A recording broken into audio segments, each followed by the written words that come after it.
Number 2 है, unit number 5 का है। तैयारी कर लो बुक से, ठीक है।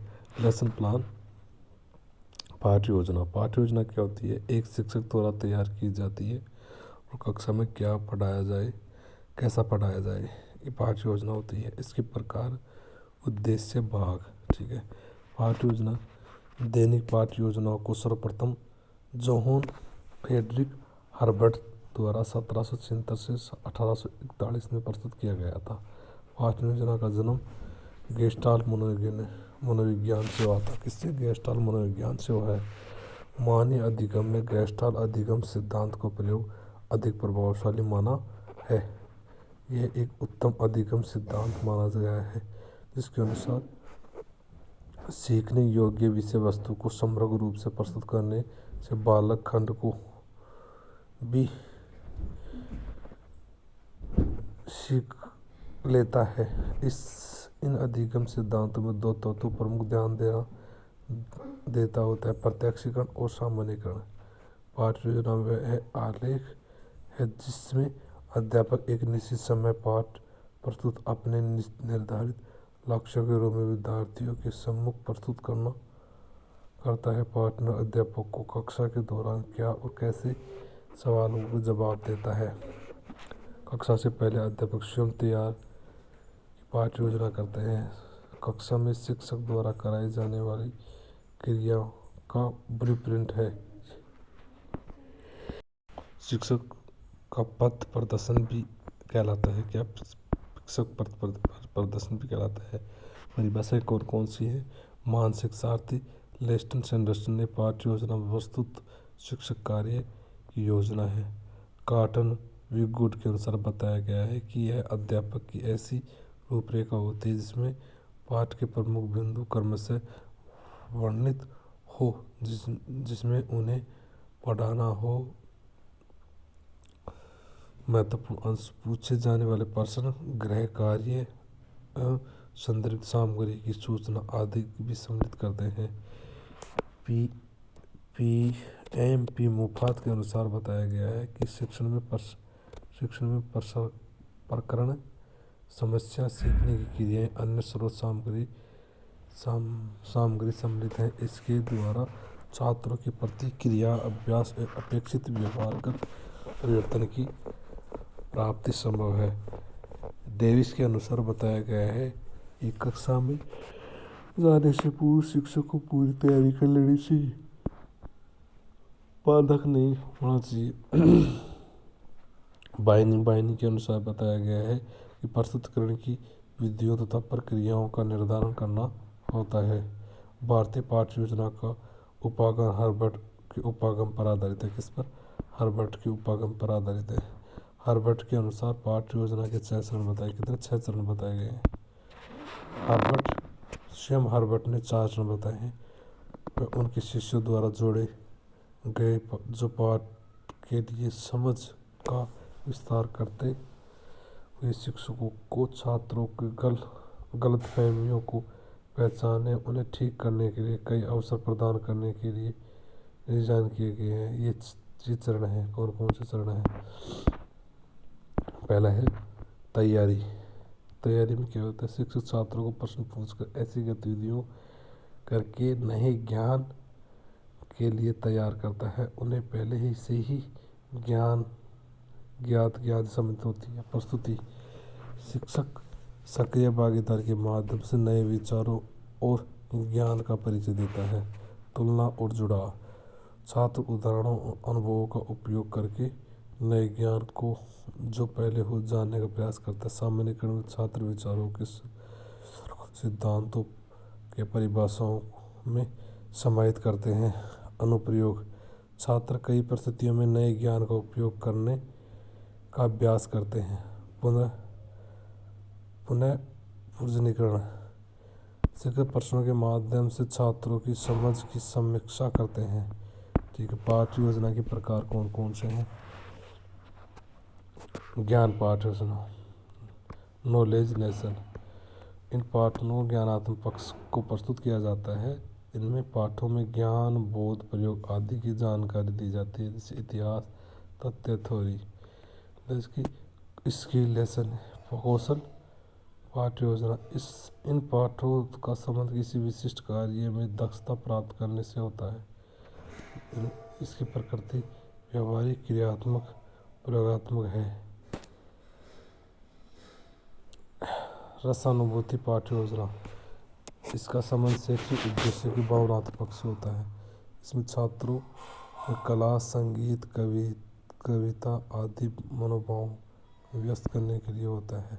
शारीरिक शिक्षा में मुख्यतः दो प्रकार के पाठ होते हैं, एक सामान्य पाठ योजना, एक विशिष्ट पाठ योजना। सामान्य पाठ योजना में जब पाठ के दौरान सामान्य फिटनेस की कोई गतिविधि करवाई जाए तथा सभी खेलों में उपयोग स्वास्थ्यवर्धक हो, जैसे लेजियम डंबल व्यायाम मुक्त हस्त क्रियाएँ पीटी आदि आदि। विशिष्ट पाठ योजना में जब पाठ के दौरान किसी एक खेल संबंधित खास कौशल सिखाया जाए, जैसे फुटबॉल में पास देना, हैंडिंग, शूटिंग आदि होता है। पाठ योजना के भाग कौन कौन से हैं? प्रारंभ किए 10 मिनट, ठीक है, 1 से 2 मिनट तक एकीकरण उपस्थित करना, 2 से 5 मिनट पर औपचारिक क्रियाएँ वार्म अप करवाना।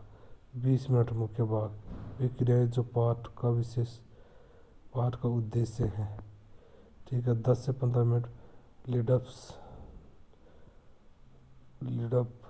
खेल तथा मनोरंजनात्मक खेल, पूरे पाठ का 25%।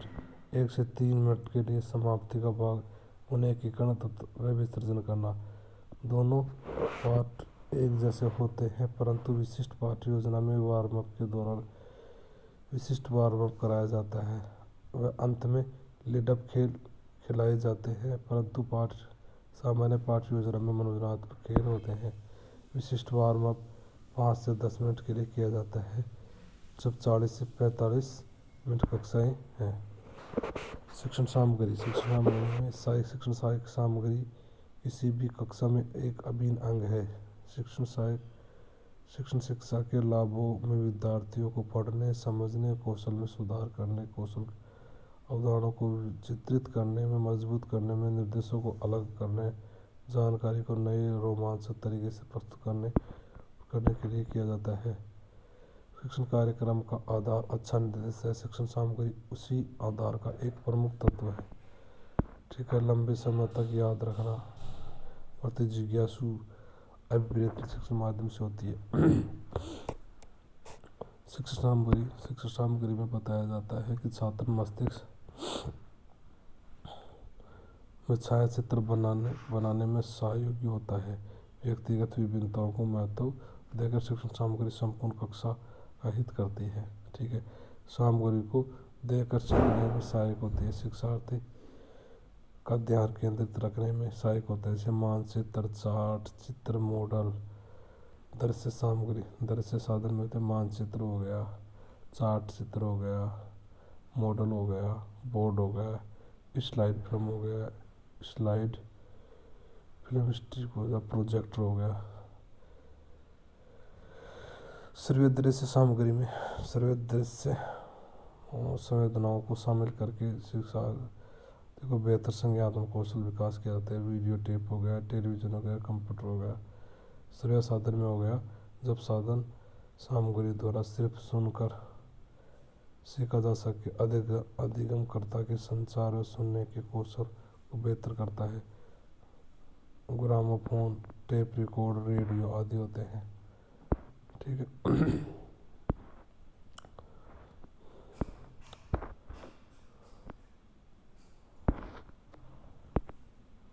क्या आते हैं प्रबंधन में मैनेजमेंट। एमपी फोलेट के अनुसार बताया गया प्रबंधन लोगों से काम कराने की कला है, ठीक है। हेनरी फयोल के अनुसार बताया प्रबंधन पूर्व अनुमान लगाना, परियोजना बनाना, व्यवस्थित करना, आदेश देना, समन्वय करना, दूसरों की गतिविधियों को नियमित करना। प्रबंधन किसी संगठन का नेतृत्व और प्रशासन करने की प्रक्रिया है। इसमें यह सुनिश्चित करने की लिए योजना बनाना, व्यवस्थित करना, प्रेरित करना, संचार करना आदि है। कोई भी व्यवसाय सुचारू रूप से चले और अपने लक्ष्य को प्राप्त करे।